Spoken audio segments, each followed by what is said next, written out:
नमस्कार। Regional reporter के स्वास्थ्य परिचर्चा कार्यक्रम के लिए मैं गंगा हसनोड़ा श्रीनगर मेडिकल कॉलेज में खड़ी हूँ। अभी श्रीनगर मेडिकल कॉलेज के मेडिसिन विभाग में, जहां पर बीते रोज शनिवार से एंडोस्कोपी की व्यवस्था शुरू हुई है और इस व्यवस्था को अमली जामा पहनाने में किस किस तरह से ये व्यवस्था शुरू हो पाई है, हम बातचीत करेंगे।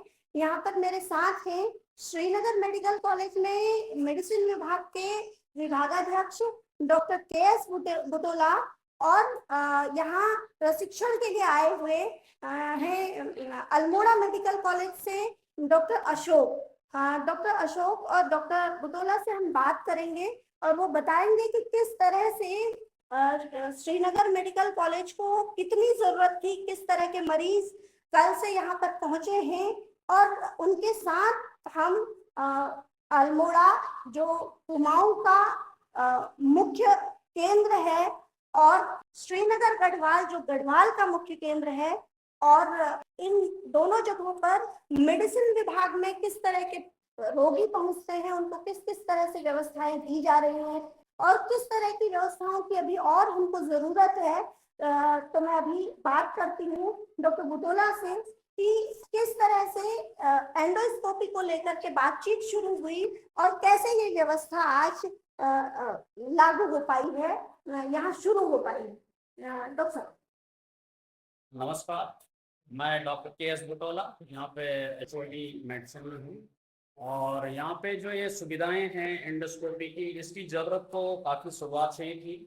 जैसे आपने बताया कि ये गढ़वाल रीजन का सेंटर है, लेकिन ये चीज़ें शुरुआत नहीं हो पाई। इस बार हमारे माननीय मंत्री श्री डॉक्टर धन सिंह रावत जी, चिकित्सा स्वास्थ्य मंत्री, उन्होंने जो है इस चीज़ के लिए काफ़ी प्रयास किया और वो चाहते हैं कि गढ़वाल रीजन में जो मेडिकल की सुविधाएं हैं, जो लेटेस्ट टेक्नोलॉजी आजकल दुनिया में आ रही है, वो यहाँ की जनता को मिलते रहे। तो इनमें उन्हीं का विशेष योगदान रहा कि उन्होंने जो है ये मशीन उपलब्ध कराई और उनके साथ साथ हमारे प्राचार्य महोदय डॉक्टर CMS रावत साहब का और हमारे चिकित्सा अधीक्षक, इसके अलावा उच्च अधिकारियों का, सभी का सहयोग रहा और मशीन आ गई है। और हम लोगों ने इसके ये हैंड्स ऑन ट्रेनिंग 2 दिन का रखा था और जैसे आपने बताया इसके प्रशिक्षण के लिए हमारे सर डॉक्टर अशोक कुमार, ये अल्मोड़ा मेडिकल कॉलेज से हम उनको यहाँ पे प्रशिक्षण के लिए आए, मैं उनका भी बहुत बहुत धन्यवाद करना चाहूँगा।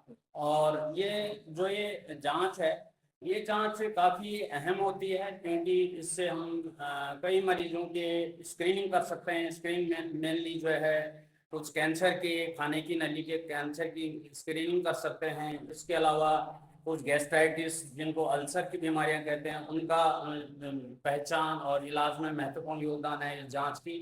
तो मैं आपके इस माध्यम से मैं सभी लोगों को धन्यवाद देना चाहूँगा कि उन्होंने ये चीज़ें यहाँ पे आम जन के लिए उपलब्ध कराई और उन लोगों का बहुत बहुत दिल से आभार। आपने बताया कि चिकित्सा शिक्षा और स्वास्थ्य मंत्री अभी एक ही है यहाँ पर, डॉक्टर धन सिंह रावत। डॉक्टर साहब आप बताएं कि कल से जो पेशेंट यहाँ पर आए हैं वो किस किस तरह की दिक्कत है और कितनी उनको जरूरत थी। देखिए, एंडोस्कोपी जैसा आपने बताया कि जो प्रोसीजर है जिसमें कि अपर जीआई अप टू डिडनम हम लोग विजुअली देख सकते हैं, साथ ही साथ कुछ इंटरवेंशन कर सकते हैं। जैसे मसलन वहाँ से जांच का टुकड़ा ले सकते हैं, अगर सस्पिशियस लीजन है, नसें फूली हैं उनको बांध के ब्लीडिंग रोक सकते हैं, अल्सर है ब्लीड कर रहे हैं उनको रोक सकते हैं, या कई बार कोई चीज़ फंस गई है वहाँ से उसको एक्सट्रैक्ट कर सकते हैं वहाँ से। तो कई बार ये लाइफ सेविंग रहती है, कई बार डायग्नोस्टिक रहती है। तो हर क्षेत्र में आज के टाइम ये बहुत ज़रूरी होती है, अदरवाइज पेशेंट को बहुत दूर ट्रैवल करना पड़ता है, प्रीसियस टाइम वेस्ट होता है उसका और समय बर्बाद होता है। कई बार समय पे पहुंच नहीं पाते, रिलेक्टेंसी आ जाती है और डिजीज़ बढ़ती रहती है।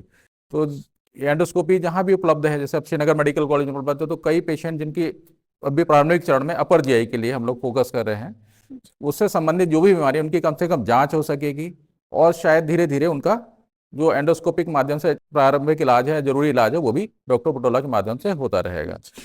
जहाँ तक सवाल है कि कितनी आवश्यकता है, तो जैसे मैंने आपको बताया कि बहुत ही ज़रूरी चीज़ है। अदरवाइज कई बार पेशेंट लेट होते हैं कि जाना नहीं चाहते, जा नहीं पाते, बहुत कारण रहते हैं। तो अच्छी बात है कि यहाँ पर माननीय मंत्री महोदय जी की मदद से और प्राचार्य जी के मदद से और डॉक्टर बुटेला साहब के अथक प्रयास से अब यहाँ पर ये सुविधा आम जनमानस को सस्ते दरों पे उपलब्ध हो पाएगी। फेज 2 में हम लोग अगर मौका लगेगा तो हम लोग कोलोनोस्कोपी के बारे में करेंगे, जिसमें गुदा के रास्ते बड़ी आंत की जांच होती है और फिर वहाँ की बीमारी की जांच पड़ताल और उससे बीमारी को इलाज के विषय में बात हो सकेगी। फेज 2 में मशीन सेकंड फेज 2 की मतलब कोलोनोस्कोपी की मशीन यहाँ पे फिलहाल उपलब्ध है। महत्वपूर्ण बातचीत के लिए मैं डॉक्टर अशोक और डॉक्टर बुटेला जी का बहुत बहुत आभार प्रकट करती हूँ कि रीजनल हिपोक्रेटिस फोरम में इस जानकारी को साझा करने के लिए उन्होंने हमें अपना ये महत्वपूर्ण समय दिया। हम